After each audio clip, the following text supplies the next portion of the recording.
What is up, party people? Welcome back to my channel. I'm Jamila. This is JemilaBeReadin because I do be reading. And as you can see from the title of this video, I'm going to be looking at one-star reviews of some of my favorite books. And it's gonna be a wild time. I'm like not prepared at all for this. I kind of wanted to just go at this with no preparation. I'm just gonna pick a few books, look at the reviews, and get my raw and real reaction to these one-star reviews. So let's just get into it. So the first book that I think I want to do is Legendborn by Tracy Deonn, which is honestly like a universally loved, or at least well-liked, YA fantasy on the online book community. I mean, with good reason. It's amazing. So I'm really curious to see what these one-star reviews are going to say. If you didn't know, Legendborn, like I said, is a YA fantasy that follows our protagonist, Bree. She is going to like this early college program. She's going into her junior year of high school. And upon her first day moving into this college for the program, she encounters some weird magic stuff, and there's also a lot of discussions about racism and slavery and just all of this stuff. So if I can just decide right now what I think these one-star reviews are going to be, it's going to be racist reviews. So let's see if I'm right. Okay, we have this one review, and I'm going to blur out the person's name because I'm not trying to start shit or anything, but this person basically said that they DNF'd at 18%. Info dumping was real. You know, to be honest, yeah, I agree. There was a little bit of info dumping, but it didn't bother me all that much because I thought for the most part, everything was like weaved in throughout the story. This person thinks Bree, despite having my namesake, she's so fucking obnoxious. Which, I mean, are you saying that you are amazing, or are Bree's supposed to be amazing? Anyway, she's also a teenage girl going through a lot of weird stuff. And then this part I just thought was really weird. Lastly, though, again, I don't know how it turns out. How did no one at least ask the question of who her family is? Well, if you only read 18% of the way, maybe you would understand why no one asked that question. So anyways, let me go to a different review. Oh, okay, here we go. I was right about the racism. This person said, DNF at colonizer magic. This was after the constant mention of I'm black and everything/everyone is racist, even though I judge everyone based on their looks. And yeah, I'm crushing on this basic white boy after 2 days. And just never mind that my personality is extremely annoying. My first near DNF was the info dump chapter, which makes it impossible to understand what the hell is happening. But I have a feeling it don't matter to must what they want to woke points. Okay, first of all, learn how to spell and write a sentence. I'm here for this person who commented saying the book is about black girl magic who lives in North Carolina. Of course there's going to be commentary on racism. Duh! Like, ooh, okay. You know, I knew a lot of people were going to have like issues with this book because of how much it tackles racism. And I'm just like, this book was not for you. You know, there are books that are not meant for you. And if it's something that you're going to be offended by, people calling out racism and colonization, then maybe you should look in the mirror and reflect. You know what I'm saying? Okay, we're going to go to another one of my favorites, which is Homegoing by Ya Jassy. This is a historical fiction that is spanning like basically 3 centuries of this family. It starts with 2 half-sisters. One ends up being married to a colonizer, like a literal slave trade colonizer guy, and the other one gets sold into the transatlantic slave trade, and it follows their descendants all the way from I think it's the mid 17th century all the way to the turn of the 21st century. The turn of the 20th century? I'm not sure. Basically to the 2000s. Okay. Again, this is another one that discusses colonization, slavery, racism. So I imagine that a lot of these one-star reviews are going to be not great. So this person is basically saying that this is not a book for a reader who wants to focus on character portrayal. And, you know, I kind of understand that. I think this book doesn't stay with one character very long. It has like 20 different POVs, which is a lot because each chapter focuses on a new descendant of this family.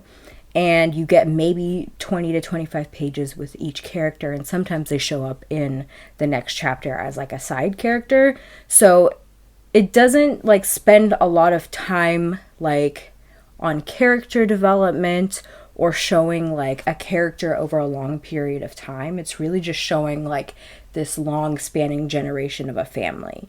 And so if you're not someone that's like into that, and on top of that, this book is very slow, I would say, and you're not getting like character development that you'd usually get in a slow book, I can understand why that like this style of writing would bother people. So I do get that, but I do, at least in my own personal opinion, I think we get just enough of each character to like understand what, you know, they're going through and how it fits into the larger theme. Because I'd say overall this book is more of a thematic or symbolism type book rather than a book that's focusing solely on the characters.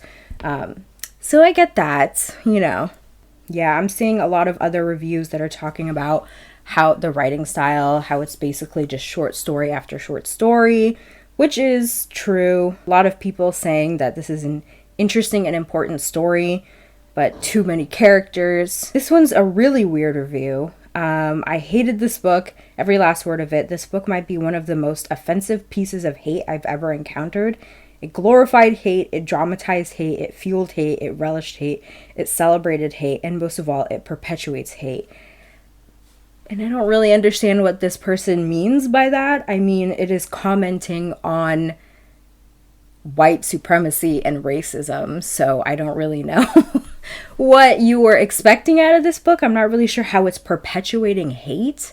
In what direction? I don't know what this person means. The rest of this comment doesn't really make much sense to me, to be quite honest, but I imagine, you know, I'm just taking a stab at it. I imagine this person doesn't like that it's calling out real life things that happen to Black people across this world. So let's move on to another book. Okay, I think I want to choose a book that's a little bit more widely controversial in that either people really love it or hate it.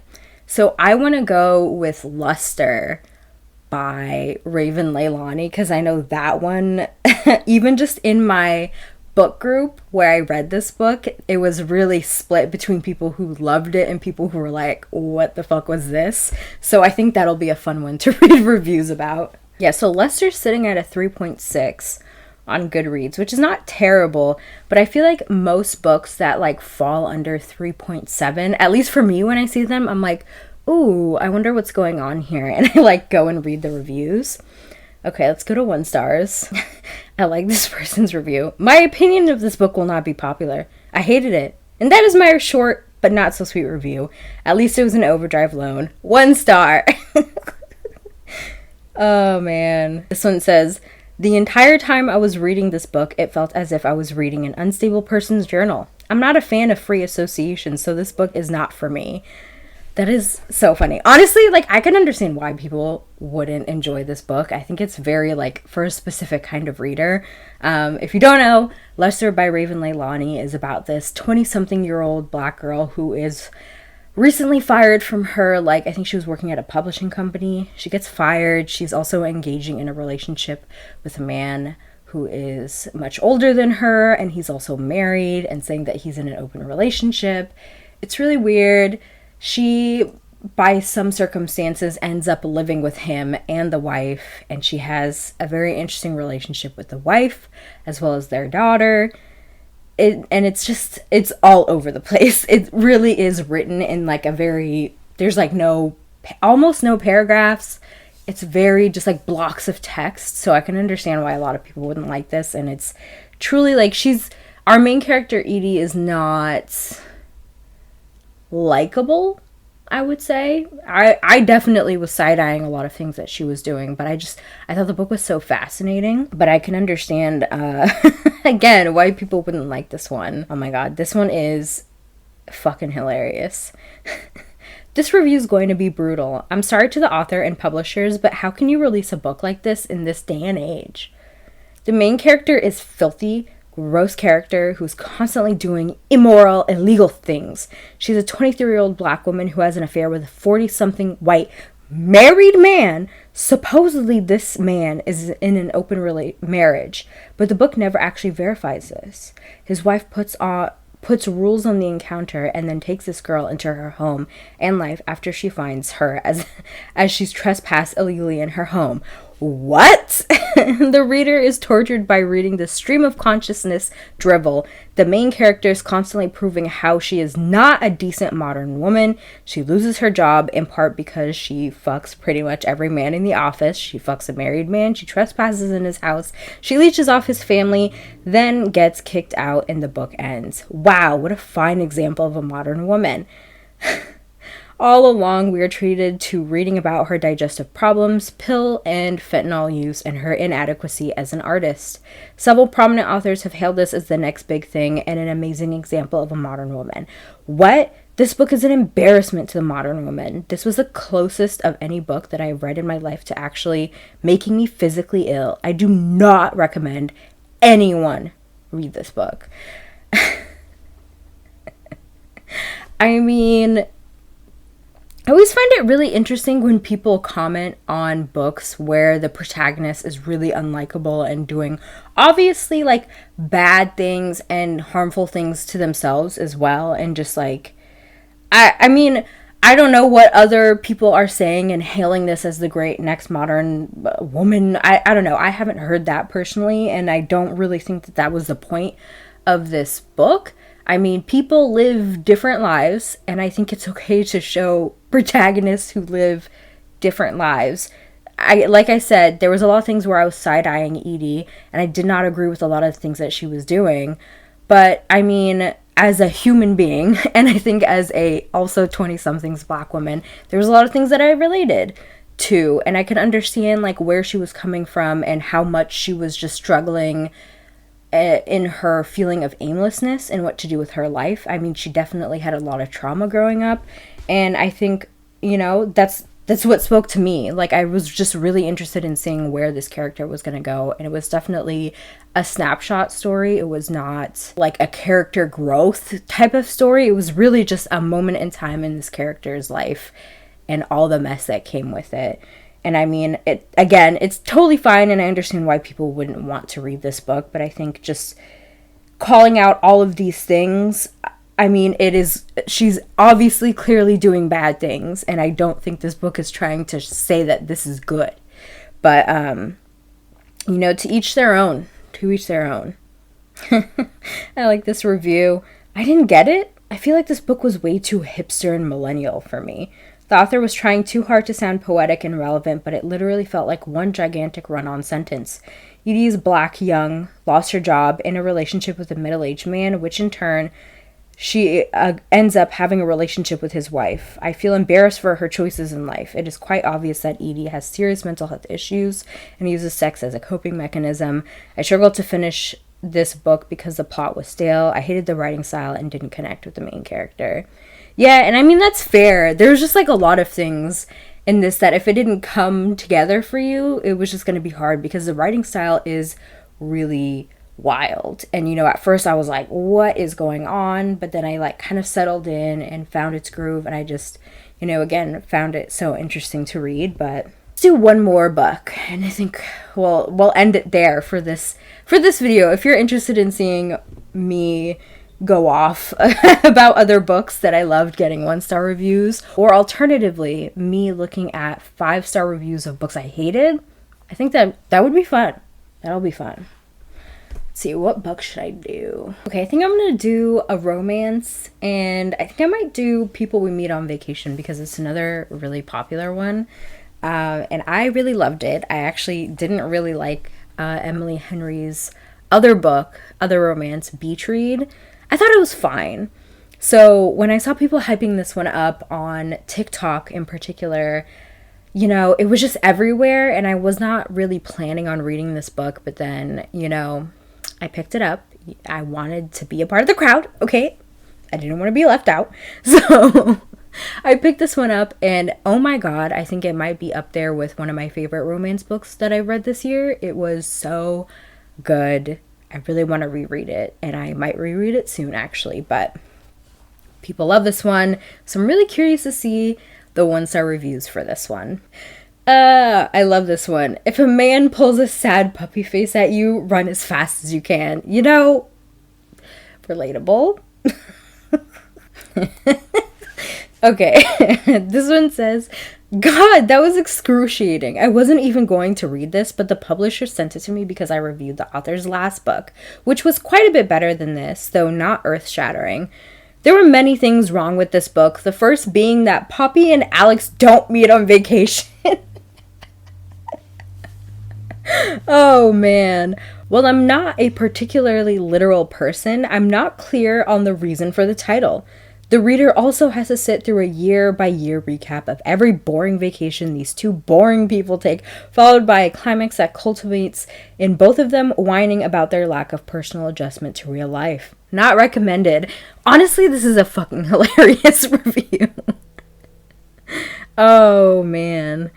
You know, I can't say that this person was wrong, but for some reason, and you know, to be quite honest, I can't really tell you why this book just worked for me so well, because I feel like it has a lot of elements that I normally wouldn't like. Although I do love a friends to lovers trope, and I think that was really what was carrying it for me, but yeah. This person says, I swear I'm not a cynic. I love Beach Read because it explores deeper layers beyond the romance, so I went into this with high expectations. I'm so surprised by the stellar ratings, and I'm actually struggling to understand the purpose of the story. Why did this need to be written? The characters are so bland, and the entire plot is painfully unoriginal and predictable. I was bored out of my mind through half of it. Is there at least good smut? No. Is there at least good drama? No. Please just go watch a rom-com. Anyone from the early 2000s will do. You know, this person is also not wrong. Man. A lot of people just think this is boring, which, yeah, I understand. Anyways, that is all for this video. Like I said, if you're interested in seeing more of this or the reverse of this where I read 5-star reviews of books that I hate, go ahead and let me know in the comments down below. I didn't get as offended as I thought I was going to be, but I was still slightly hurt. Anyways, you can find me on Instagram. You can find me on Book Talk as well. Please go follow me on there. I make cute little short videos. And I will catch y'all in the next video.